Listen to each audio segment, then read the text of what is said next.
Hello, little friends. Welcome back to Golden Cradle Stories. Tonight we are going to hear a story about a young elephant with a very big dream. He didn't want to stomp. He didn't want to splash. He wanted to fly. Are you ready? Let's begin. Chapter 1. A Dream in the Sky. In a wide green forest, under tall trees and bright sunshine, lived a young elephant named Tano. Tano loved his home. He loved the cool river. He loved the sweet mango trees. But every evening, when the sky turned orange and pink, Tano would stop whatever he was doing and look up. High above him, birds danced in the sky. They swooped, they twirled, they glided on the wind. Tano's heart felt heavy. "I wish I could fly like that," he whispered. Chapter 2. The First Attempt. One morning, Tano walked up to a bright green parrot. "Excuse me," Tano said politely. "How do you fly?" The parrot blinked. "Well," she said, flapping her wings, "you just flap and trust the wind." Tano looked at his big ears. He flapped them. Nothing happened. The parrot giggled kindly. "Elephants don't fly, silly." Tano tried anyway. He climbed a small hill. He stretched his legs. He flapped his ears as hard as he could. 1, 2, 3. He jumped. For one tiny second, he felt light. Then, thud. He landed in a pile of soft leaves. The monkeys burst into laughter. The zebras stared in surprise. Tano felt his cheeks grow warm. Chapter 3. Feeling small. That evening, Tano sat alone by the river. "I'm too big," he sighed. "I'm too heavy. I'll never fly." Just then, an old wise tortoise slowly walked beside him. "Why so sad, little giant?" asked the tortoise.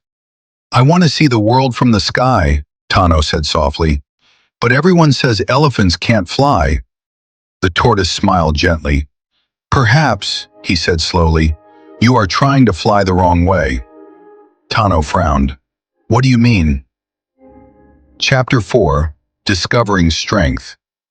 The next day, the forest animals were worried.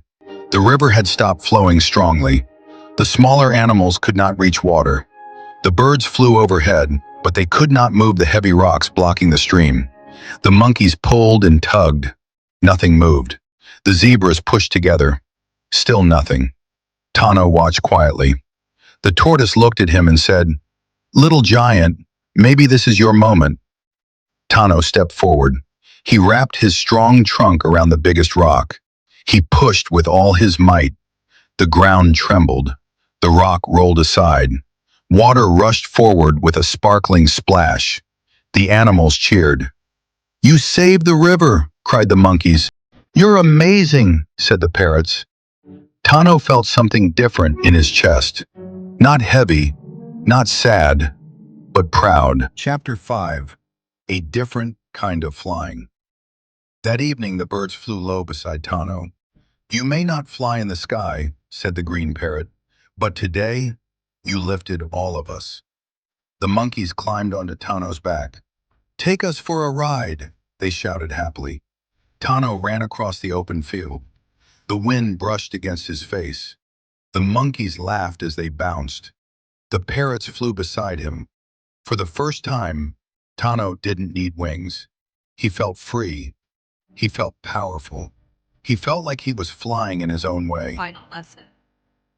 That night, as the stars sparkled above, Tano looked at the sky one last time.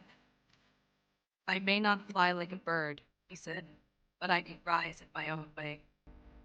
And from that day on, Tano stopped wishing to be something else. He became the strongest, kindest, bravest elephant. And little friends, remember this.